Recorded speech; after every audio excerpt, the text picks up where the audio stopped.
Welcome in, everyone, to the It's Official podcast. Alongside Jeff Siegel, I'm Jeremy Plonk. Each week, we take on 5 hot topics in horse racing. And Jeff, sometimes they write themselves. Sometimes we got to find some things. It was a little controversial on Saturday around the racing world as tote issues, connectivity issues, and getting wagers in on the Tampa Derby became difficult for a lot of players. I know it was frustrating. We'll talk about that some on this telecast, but really for us, that Triple Crown Trail and the results of the Tampa Derby are going to be very important to talk about as well. We have to. And, it was tough because they wouldn't publish the chart.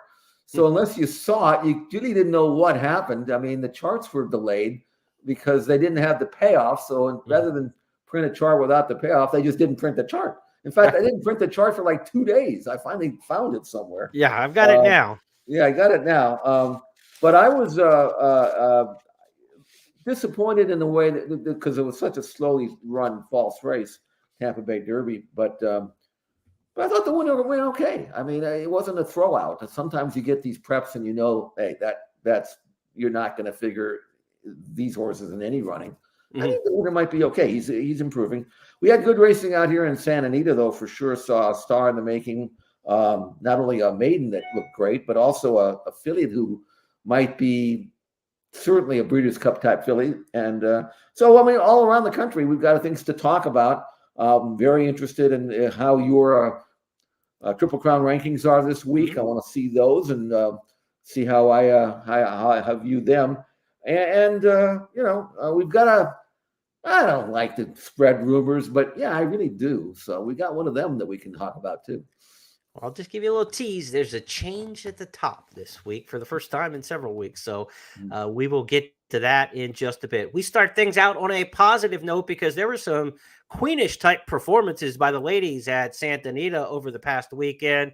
The West Coast Girl Power was on display at the Beholder Mile. We saw that one in a big matchup. We saw Kinza dominate in Stakes Company as well in the Santa Isabel, and on the turf, Madoro looked fantastic. So we've got some really rising star fillies on the West Coast. Let's go first to the Beholder Mile. You picked her on top in our Friday handicapping show. Sweet As Tekk made you look good, sir. The Dare Manor has to get closer and is doing so along the rail. She's now taking second with a quarter of a mile to go, but has to catch Sweet As Tekk, who stretches out today and opens up a 3-length lead. Sweet As Tekk with plenty in the tank. Adair Manor clearly into second, and then Green Up in third. Inside the 8th pole, and Sweet As Tekk has a 3-length lead. Adair Manor is trying so hard with those big strides, but it's Sweet As Tekk proving she's the real deal all the way in the B. Wayne Hughes Beholder Mile. She looked good sprinting in Allowance Company. She looked good there, 2-turn miling in the Grade 1 Beholder Mile. How good can she be, Jeff? I really have to praise Michael McCarthy here because after winning this race, a Grade 1 in her first start around 2 turns, the natural inclination will say, well, we got a mile. I think she could go a little farther. And then maybe, because that's where the money is and the right. older mares going a distance of ground. And instead he said, something, we're going to back her up now. Okay, we got the mile out of the way, but I don't know if she really wants to run much farther than this. I mean, on a speed bias track with an easy front running trip against a mare who has a history of leading a race at Dare Manor, last 8th and 12 and 3, pristine trip. I think this was her day in the sun in terms of 2 turns. Instead, Michael says, I'm going to back her up. I'm going to run her short. My goal is going to be 7/8 in the Breeders' Cup Filly and Mare Sprint. Right. It makes so much perfect sense. And really, it's kind of rare sometimes when you have a trainer with a head on his shoulders who realizes what reality is. And I love this filly. I do, but I think he's doing the absolute right thing. And I think the win was predictable everything kind of fell into place for her, which is why she won. Plus, she's really good. 103 by her number tells us she's already a Breeders' Cup type of filly. I really like the way Adair Manor ran. She was 5 clear of everybody else and didn't get the best of runs. But this was a legitimate race. Some really nice older fillies and mares were way up the track. They were all spread out, which is like to see in a good race. And I think it's going to be a productive race. And I think now that There's a game plan for Sweet As Tekk they're going to follow. I think they'll run them. There's a Derby Day race, I think, 7/8 for fillies and mares. I think we'll see that up there. And she's already won at Churchill. I think Sweet As Tekk has got a chance to have a sensational campaign this year as a 4-year-old. You know why Michael McCarthy is so grounded in this decision? He knows it works. He did it with Cece. She stretched out and won this race. He cut her back and became a champion sprinter with her multiple times. So he knows the routine with these kind of fillies. He got the mile. He got the candy here, just like Cece did. She later went on to win 2 turning again later in her career. Maybe we'll see her someday going long again in the right situation. But Sweet As Tekk cutting back like Cece did years ago to become a top filly and mare sprint candidate makes a lot of sense. She looks awfully good. She's won 3 out of 4. Lightly raced 4-year-old filly by Sharp As Tekk. So that's Sweet As Tekk, the first of the West Coast girls showing the big power this past weekend. Kinza took over where Adara Manor came up a little bit short in the Beholder Mile. Her stablemate Kinza had no such issues in her race in the Santa Isabel. She continues to just roll through these 3-year-old filly stakes races on the West Coast. As the field turns for home, Kinza in command, turns for home with a 4-length lead that keeps increasing. She's a tempest. Where's My Ring? Outside Ultimate Authority continues to gain some ground, but Kinza is completely in control. And this is another tour de force for the undefeated Kinza, who could not have possibly been more impressive in winning the Santa Isabel, wrapped up by more than 5 lengths. Where's My Ring was second. She's My Tempest in front of Ultimate Authority and Shiloh's Mistress. Santa Anita Oaks will make a lot of sense, but I'd like to see this filly in the Ashland at Keeneland. I think she'd be really tough in that spot. She's by Carpe Diem, of course, who was a major 2-time stakes winner over the third surface there at Keeneland. She's bred to like it there. I'd like to see her in the Ashland and see what's happened. A race that always plays the early speed. The Ashland's a speed favoring race. She's got it. She basically goes wire to wire in her 3 wins so far. Santa Anita Oaks or Ashland, something like that for Kinza. And then maybe where we would see her, Black Eyed Susan. Who's to say? Yeah, maybe. The thing about Kinza is you're in the 92 buyer number, which is better than most of the 3-year-old colts are earning right now. Not all of them. I mean, the biggies are running, but I think even Sierra Leone is not much different than the 92 that Kinza has been earning. Obviously, there's no Derby or Kentucky Oaks for Kinza, but again, with 3-year-old fillies, it doesn't really matter. I mean, there'll be races for her in the summer. At Saratoga, perhaps, wherever Bob wants to take her. But right now, I think they'd probably like to keep her undefeated. There's a certain aura when you have an undefeated filly. Yeah. If she runs back in the Santa Anita Oaks, which seems logical, I don't even know if they'll fill the race. Who's going to warm her up? Right. Fillies go for black tie for grade 1 placing. They'll be in the race, but they won't be trying to win. They'll be trying to finish second or third. So,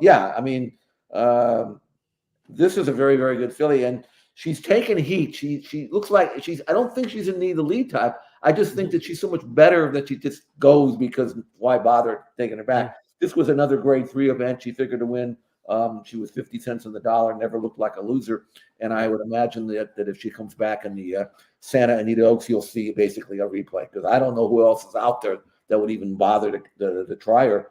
But they would be trying to finish second or third to get that valuable grade 1 type. Right. As we see 3 for 3 with Kinza in the record, another 3 for 3 filly at Santa Anita showed up on Sunday, 3 for 3 after her win in the China Doll Stakes. Maduro looks like a good one on turf for Peter Urton. Quarter pole, Zona Verde on the outside. Antifona, Maduro is still very much in it in between them. They line up with a furlong to go. Zona Verde, and now Maduro kicks it into high gear impressively. Handwritten to the 16th pole, and she bursts away. Maduro will remain undefeated. A stylish victory in the China Doll. Got some good races on the West Coast for these fillies on the turf. You don't have to travel to go find spots, but there's some rich races around the Derby, Preakness, and Belmont schedules as well. So what might we see with Maduro, and how good can she be? This was just a listed stakes, but when I was handicapping it, I said, wow, there's some really nice fillies in here. Zona Verde, Irish bred filly's good. Antifona just comes off a stakes win at Santa Anita down the hill. I know Mo Fox Given had come off a very impressive allowance win. This was a legitimately graded type of stakes race. Madoro won it for fun. Her first 2 races, she won by a head and a neck. But this time she was just kind of toying with the opposition, one off by herself, last 8th and 11-2. Now, you wouldn't think that Honor Code would get a grass horse, and you'd be right. But this is out of a mare by English Channel. I think that's why they run her on the grass. And so she's perfect now in 3 starts on turf. Good moving. She trains well. I don't know whether Peter Urton will ever get enticed by trying her on dirt just because there's more money and more opportunity there. But if she stays on the grass, whether it's here or somewhere else, and there's some really good grass races for fillies in the spring and back in Kentucky and New York. This filly, who is really, really good. I mean, really good. If you ever get a chance, go back and watch her maiden win. I've never seen this happen. She was totally left at the gate and came from nowhere to win, going 5/8 on the grass, which you just don't do at Del Mar. Right. That's when you knew she was good. Now she's stretching out, longer the better. So Maduro, outstanding, and she has got grade 1 races in her future. I'm not sure what surface, but eventually she's going to be at that level, if not already there. Yeah, Del Mar Oaks is one of those summertime races that you probably just put a circle around for a filly like that and say, let's try to plan between here and there and see what she might be able to do when we get to Del Mar in the summertime. All right, Tampa Bay had its big day, Tampa Bay Downs on Saturday. It was Tampa Bay Derby Day, 12-race program. Everything was going along swimmingly through the first 10 races on the card. And then the wheels just fell off with the technology. People at pay grades far above you and I, and certainly academic levels far higher than ours to understand the communications lines, the fiber optics, everything that go on. Things went haywire, and it ended up really being a gut punch to Tampa Bay Downs on their big day. A big loss in handle, obviously, for them. Probably in the neighborhood of $5-6 million in handle loss for Tampa Bay Downs with what happened over the weekend. The multi-race wagers, payouts, and things like that, subject to rules of the association, some state rules, things like that go into deciding on how they were going to pay out the pick-end races that ended with the Oaks and then, of course, with the Tampa Bay Derby. None of it feels great as a horse player. I mean, that's just the fact of it, right? I mean, it feels raw in that sense that if you were alive to, the payout leg, you saw what happened and you still didn't get the payout that you were looking at. It became an all and it became a watered down payout. It's a tough one to accept. If you were one of those people who were wrong on the last leg and you got to pay out because it was an all, I guess you take it and smile. And there are a few times in racing where things actually seem to bounce your way as a horse player. So giveth and taketh when it comes to the horse players in the fallout from the wagering on the Tampa Bay Derby, Jeff. But one of those scenes that you just don't want to see on a big day. We've seen some tote outages with individual companies and ADWs and things like that on big race days over the years. But for the actual host track, this is a really rare situation where a race is run non-pari-mutually like this. I can't think of it happening in a big race. We've seen some individual horses run for purse money only and not pari-mutual, Modern Games amongst those. And this kind of feels Modern Games-ish in terms of the way the public felt after the race. It was a big race. It was a big day. And then you're just kind of left with that hollow feeling. Absolutely. I mean, if you're a horse player who do you get mad at? I mean, and even if you got mad at something or somebody or some entity, I mean, what good does it do anyway? It's just frustrating.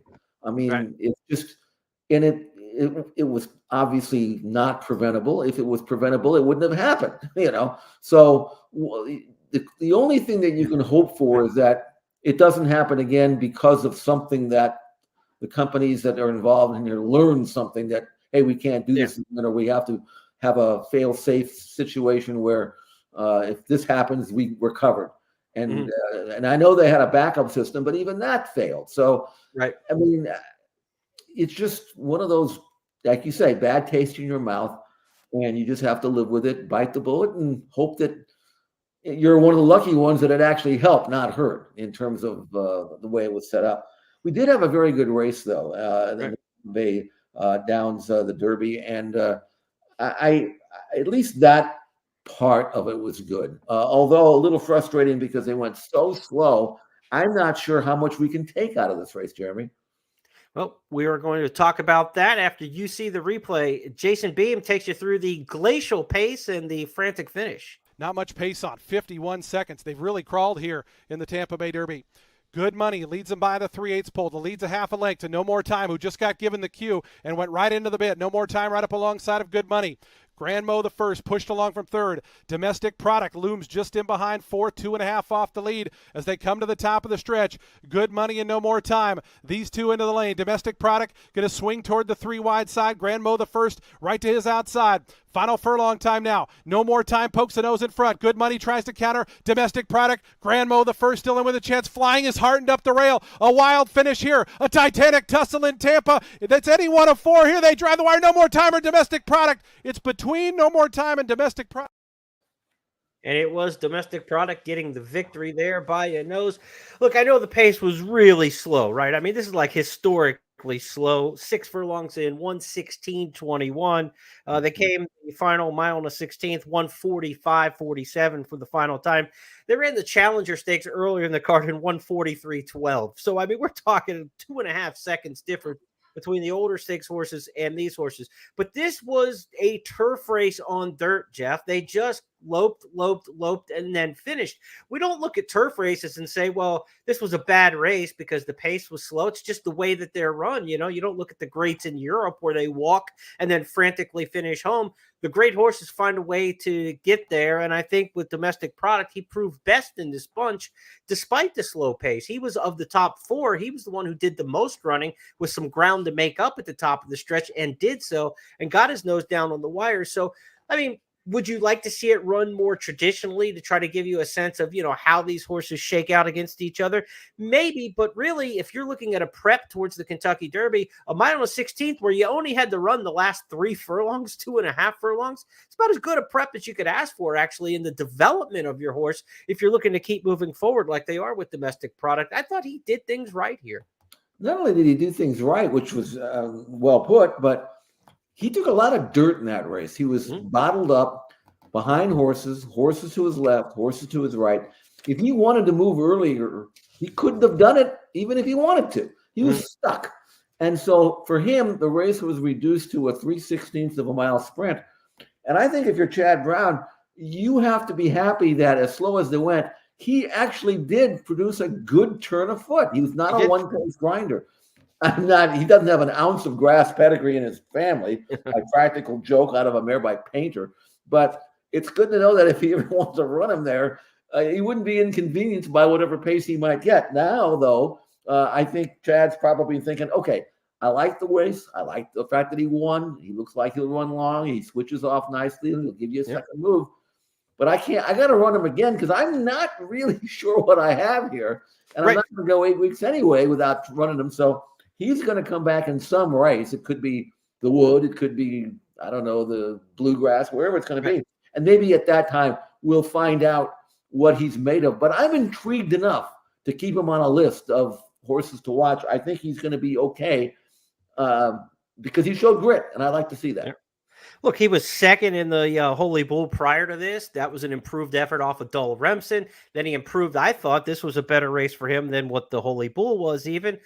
He's moving the right direction. And for a barn that's got some hands to play right now, hooves to play, if you will, Domestic Product on the left, the horse in the center, Tuscan Gold, reported from DRF that he's headed to the Louisiana Derby, which will be in a week plus time, a week from Saturday. So that horse was very impressive in a 9 furlong win in Maiden Special Weight Company, I believe, or was it allowed? I think it was Maiden Special, winning at Gulfstream Park. I like him, Tuscan Gold, quite a bit. And then you've got Sierra Leone, who right now is one of the top 2-3 contenders on just about anybody's list for the Kentucky Derby. So Chad Brown's got a lot going. He's got a 4th horse who's included in this week's Kentucky Derby future wager amongst the 39 individual interests. Chad's hand is loaded. And like you talked about with Domestic Product running again, there are some options which race to go. If Tuscan Gold goes to the Louisiana Derby as expected. Now you're looking at Sierra Leone. Well, Sierra Leone, who ran in the Risen Star, doesn't go back for the Louisiana Derby. He's going to head north. So Sierra Leone probably goes Bluegrass, maybe goes Wood Memorial, and then Domestic Product will go the other spot, right? You would just try to keep those two separated. So what Chad does with A will affect B, I think, in the terms of where his horses end up on the final step of the trail. And of course, if either one of them were to step aside due to injury, illness, that sort of thing like that, it could affect the other horse as well, just going to the most important spot left on the calendar. To me, I think it would be the Bluegrass would be the A spot that Chad would want to go to next. The B spot would probably be the Wood Memorial for those horses, how they would match up. But Chad Brown is loaded right now, and he's got a pretty good hand to play. As for the runner-up in here, No More Time, the horse who had won the Sam F. Davis on the front end. Slow fractions here. No excuse to get beat, really, in this particular spot for Jose D'Angelo. They're going to wait now for the Kentucky Derby and just come off these 2 mile and a 16th races, have 8 weeks layoff. That's asking a lot, but he does have 45 points. He's safely in the field. Well, I mean, I think the goal is to just make it in one piece to the Kentucky Derby. Rather than maybe worrying about winning it. And I know he's kind of being defensive here about what to do with them. He just, look, these people, they just want to get into the Derby. And if he one more time, he's not going to be any, I mean, yeah, he could win and that'd be nice, whatever prep it is. But again, my experience with people who have Derby horses is more important to be in the Derby than it actually is to win it. And putting them behind the ball with 2 months off, whatever it is, I don't know. But he's a nice colt. He's a good, useful colt. I wouldn't mind owning him for $40,000, which is all they gave for him as a yearling. So I have the right to do whatever they want to do. He's buying out this time out of Baroness Juliet, a Speightstown mare. So he's not bred to be a 1.25 mile horse. He's run the 2 mile and a 16th. So No More Time has earned his way to the Kentucky Derby. He's placed in 2 big preps, winning one of them in points preps. He's got 45 points. By all means, the door is open for him to run in the Kentucky Derby, but not one that's going to be high on many lists. He will be one of the longest shots on the board if he gets to Louisville, as they're planning on going to next. Let's go to our third topic on the board this week, and there's some racetrack rumors. Everybody loves racetrack rumors, Jeff, and probably rumors swirl around the racetrack as good as any schoolyard in America. I mean, the whispers are out there. You hear them often in Southern California. The racetrack rumors here and the swirling talk has to surround NYSOS, who was the favorite for the individual interest in the Preakness Future wager. He was number 1 in Countdown to the Crown, my rankings over the past several weeks since his dominant victory in Stakes Company already this season in the Lewis. Where do we go with NYSOS now, though, that he hasn't worked since February 25th? What's the swirl? What's the scuttlebutt? This horse has been absent from the work tab for 16 days. It's funny because, I love racetrack rumors. I even make them up myself sometimes. And I have no specific information on this. I mean, I probably could ask Bob Baffert if there's anything up, but it's none of my business. I don't feel when it comes to that. I just don't like doing that. So I can speculate myself, and whatever happens, happens. Whatever is. Now, NYSOS was supposed to run in the San Felipe a couple of weeks ago. Right. And Bob entered him and then scratched him. The rumor was that it wasn't his choice, but I don't know if that's true or not. In other words, these horses have to pass a very severe veterinary inspection. And if something's not 100% perfect, the vet will say, you can scratch him or I can scratch him. And if I scratch him, he's got to go on the vet's list. So I don't know if that's the case here or not, but if Bob had decided, as he was quoted as saying, that he decided he didn't want to run him, he was just going to wait for the San Antonio Derby, that's fine. But then you'd expect him to, instead of running, having a workout. Well, he didn't work that week. Right. Okay. Then the next week comes around, still no workout. Now we're working on our third week, no workout. Would have been tough to work today, though, because the track was closed, but still. So now I'm saying to you, I don't know where he's at. I don't know if there's a problem or not, if there is an issue or not. I can tell you that his hotshot stablemate, May Moon, worked last weekend. If he worked, why didn't NYSOS, So all of this is circumstantial. we might be making up something that is much to do about nothing. But I think we'll find out this week, because there will be some cause for concern if we don't see a workout in the next few days, at least by the weekend. Because forget about the Kentucky Derby. We know he's not running there. Mm-hmm. But they want to run him in the San Diego Derby, and all of a sudden that's creeping up. You can't run him off of no works in 3 weeks. So anyway, that's the rumor. The rumor is, it's not even a rumor. It's like, what do we know? We don't know anything, but it doesn't look good. It looks suspicious. No, it doesn't. And it feels a little bit like Locked, where Locked was going to run in the Sam F. Davis. That didn't happen. Then he was going to run back in the race at Gulfstream and Fountain of Youth. That didn't happen. Mm-hmm. Then it turns out he has a knee problem and he's on the sideline and he's out. Usually where there's smoke, there's some fire in this stuff along the way. And sometimes the smoke is just something that starts billowing up from your own suspicion, and not suspicion in that, like, that you have the spidey sense, Spider-Man or anything like that. It's observation. You're looking, and this horse works every 6 or 7 days. All of a sudden they don't show up on the workout tab. All right. Once you might say maybe they clock or missed the workout. Maybe something was up. Maybe the weather pushed them back a day or two.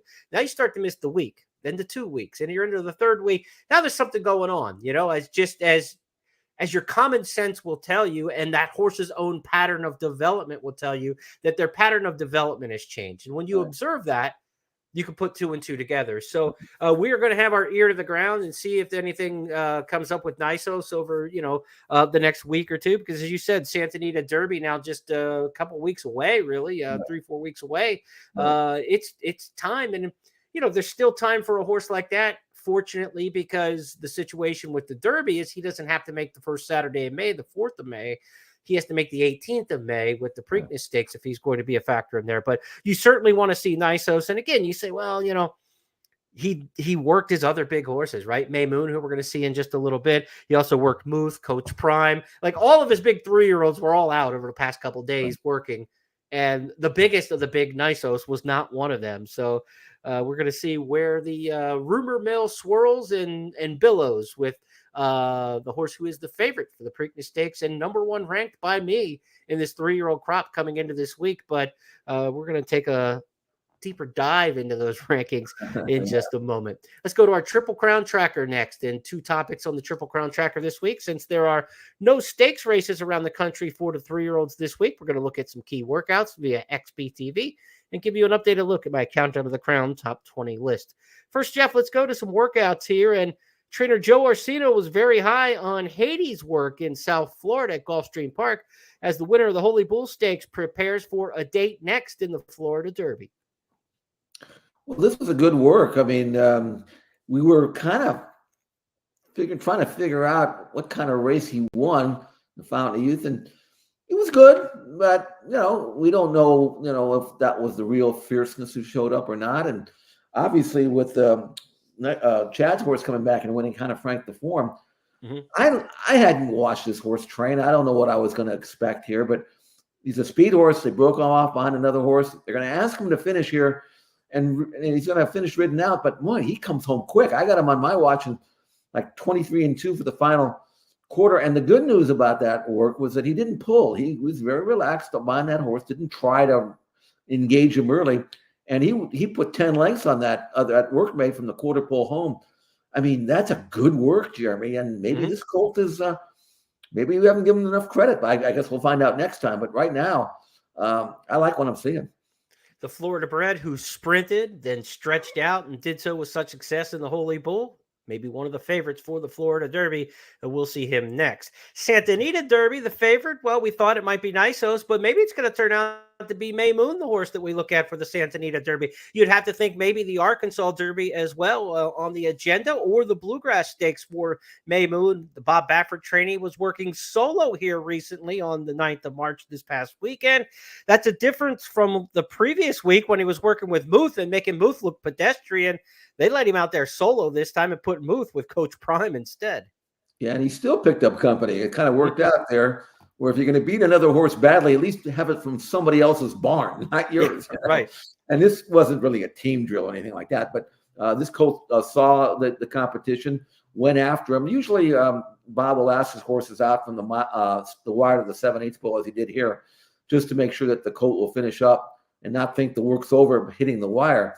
I got him galloping out 25 and big change. So good work, dead fit. I think that was really good. And now it's just a matter of sitting and waiting. And maybe Bob's sitting and waiting too. Maybe this is going to have to be his Santa Anita Derby horse if the other one has an issue that we're not aware of, NYSOS. So I think he's kind of playing it by ear, but it obviously would make absolutely no sense to run them together. So if NYSOS is able to make the Santa Anita Derby, then this goal will be on a plane somewhere.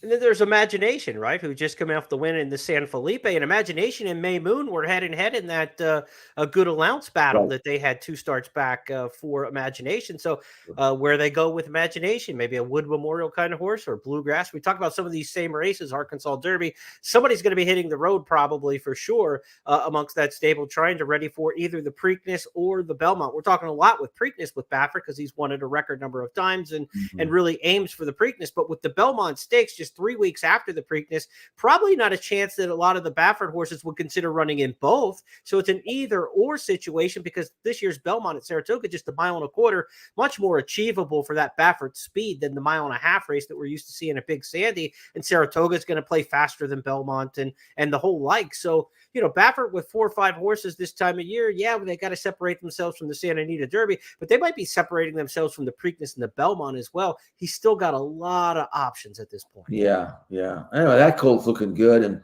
I mean he's going to be tough to beat no matter where he shows up. So that's where it is at this stage. We'd have a whole lot of talk about the Derby if these horses were eligible, but without them in there, it gives us a chance to talk about some of the lightly raced or lightly regarded horses in the mix that have a chance to shine now as well. So it's still pretty interesting even without the Bafferts. So here's how it shakes out for me in this week's Countdown of the Crown Top 20. Be published this Friday, countdownofthecrown.com, horseplayernow.com. Be sure to check that out. I've moved Sierra Leone up to the top spot over NYSOS, dropping him because of his inactivity. You say, well, why go to 2? You could go all the way down. I don't like anybody else to move up above 2 at this point, to just be frank with you. I've got to see another one from Fierceness. I've got to see Forever Young run an improved race in the UAE Derby in a couple weeks. May Moon is a horse maybe who should have moved up a little bit more for me, even working very well. But again, we'll see where he shows up. Track Phantom expected to be in next week's race in Louisiana at Fairgrounds in the Louisiana Derby. Dornoch coming off a win that didn't really flabbergast anybody.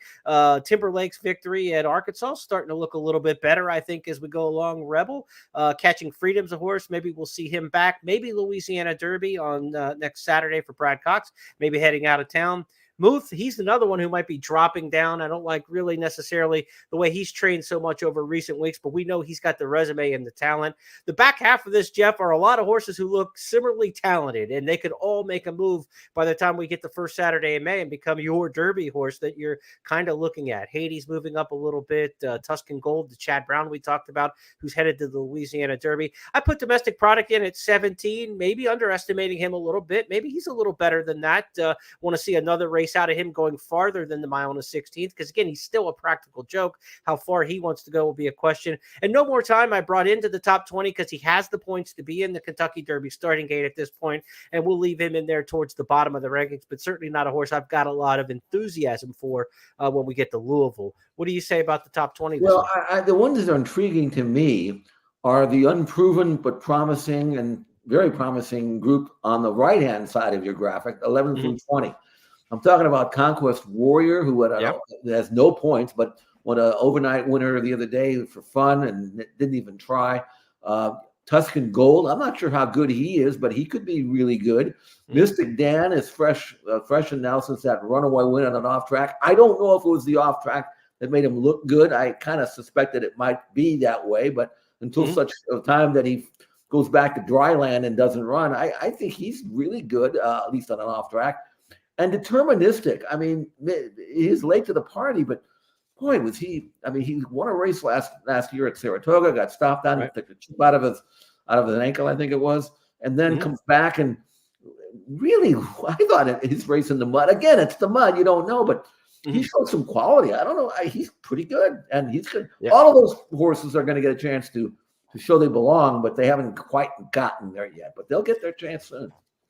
To bring the two Tampa horses into the top 20, the ones I dropped were Drip, who is injured and sidelined a bit, going to get some time off and not be rushed into the Kentucky Derby and Triple Crown Series the way it looks now. So sorry to hear that for a horse who's got a lot of talent. And the other one I dropped out was Tuscan Sky, the Todd Pletcher horse who's won 2 at the Gulfstream meet nicely. He worked in company with Fierceness, and I thought Fierceness made him look bad. Not bad, but Fierceness looks so much better than him, I thought, in the workout. So I dropped Tuscan Sky out of there. He doesn't have a lot of resume to this point with just the 2 starts and no big stakes bids. So that's good news. If you're a Fierceness fan, you had to like the way that what you saw out of him last week on the works at XBTV. And that's why I took Tuscan Sky out. He was kind of like 17, 18, 19 towards the bottom anyway. Needed to make room for a couple in there who's already have Derby qualifying points. So that's the way we shook out the top 20 this week. Now, as we look ahead to the future, our Stars of Tomorrow segment's always looking for that next one on the horizon. We had 2 to pick from last week. And as we finish up here with our Stars of Tomorrow, Jeff's got one and I've got one. We're going to go to both coasts here. We're going to start off with Vlahos, an impressive sprint winner Saturday at Santa Anita. Vlahos, the one to catch at the top of the stretch. Ball Don't Lie chasing gamely in second. These two are dominating at the 8th pole. It's Vlahos maintaining a 3-length lead. Ball Don't Lie 7 back. Feel the Magic finishing strongly on the outside of Santarena, but it is Vlahos. Vlahos in complete control. Cruises home to win by 5. Feel the Magic and eye-catching second. That's one where you tap your watch to make sure it's working right. I mean, those were blistering fractions, legit. Not everything is about the Kentucky Derby and the Triple Crown Series. This is a sprinter to watch. Tell you what, Jeremy, I had watched him work in the morning via the works on XBTV, and I couldn't really tell because he looked like he could go fast, but he wasn't going fast. Mm-hmm. And you never know for sure how much you're going to get from a colt like this when you ask them. Sometimes they don't go any faster, and sometimes they blast out and stop. So and the gamblers out here are pretty sharp when it comes to these kind of horses. Let them go off at 13-1. And as they went into the far turn, I'm saying to myself, okay, I wish I had known this before. Because now I know he's not going to come back. He just ran his rivals into the ground. It was a very fast, highly rated race. Now he's by Canthero, so you don't expect him to run much farther than sprinting. He's out of a mare who was a full sister to another colt named Are You Kidding Me, who was a champion older horse in Canada, won a lot of money, $1.4 million. Another horse, filly by an honor code named Core Values, who was a multiple stakes winner, won at Dueling Grounds, the Derby there of a filly. So, I mean, the family's there to go farther, but when you talk about Canthoris, he shouldn't be messing around trying to do anything more than what you're supposed to do, that is sprint. And the other thing about this colt is eventually, and he's a May full, so he's pretty young still. But anyway, eventually, he might get a chance to run on grass, and then you might say, look out. I mean, have you ever seen a Cantheros sprinter who was better on dirt than he is on turf? I mean, maybe there are a few, but most of them are better. So there's some options here. And by the way, this trainer, Louis Mendez, sells a lot of horses. I wouldn't be surprised if this horse shows up in somebody else's barn next time. Anyway, he's fun to watch. He's fun to follow. We'll see how ambitious they get next time. I would imagine they'll leapfrog a non-one as a 2 and go into a stake. So we'll look for Vlahos next time out, wherever it may be. Now I want to see him go down the hill. I want to see him go 42-4 down the hill. He can do that. I promise you that. Yeah. Another one on the grass that we're talking about for our Stars of Tomorrow debuted at Gulfstream over the weekend, named Sweet Rebecca. She's a half Sweet Melania, who's a good turf performer. It didn't start off too well, but it finished just fine. Here's Pete Aiello Sunday at Gulfstream. And runners away. Awful beginnings for Sweet Rebecca, 4 lengths slow. At the rail, Streeterville gets the first call, but the advantage will go to the favorite last episode, who's up and around her. Away in third is Kinza. Over the top, Sweet Rebecca. Who do you like here? 1/8 of a mile to go, and it's still last episode. Sweet Rebecca gobbling up good ground on the outside. Sweet Rebecca, this is a huge effort. Sweet Rebecca under light handling powers past Sweet Rebecca. Wow. That was so impressive. She won by a length after a lot of trouble. I just love the hands on the neck. I mean, there was not even no whipping and flail, and it was all controlled. She finished up really nice in there, and it looks like Brendan Walsh has a good one. Last day's an 11 flat. I know they all finished fast on that grass course, but still, 11 flat's 11 flat. Mm-hmm. And she was flying, and she was 2 legs back at the 8th hole when that clock, the timer was stopped down. So very impressive. She is again a Buy American Pharaoh. Therefore, she is a full sister to Sweet Melania, who was a very good filly, grass filly. This one might be just as good down the road. Right. Great family. The mare herself was the Florida Sunshine Millions Distaff winner. Second dam produced Discreet Dancer. It was a very nice horse. Won the Gulfstream Park Handicap. Traveling Man won the Swale. I mean, it's a really good family. And with American Pharaoh fillies, most of whom were better than the Colts, quite frankly. This is a filly who won this race despite walking out of the gate, getting ranked, doing everything wrong to the clubhouse turn, still pulled into the backstretch, finally settled. And when she put her head down and said, okay, I think I figured this thing out. This is my first start, so give me a little bit of break here.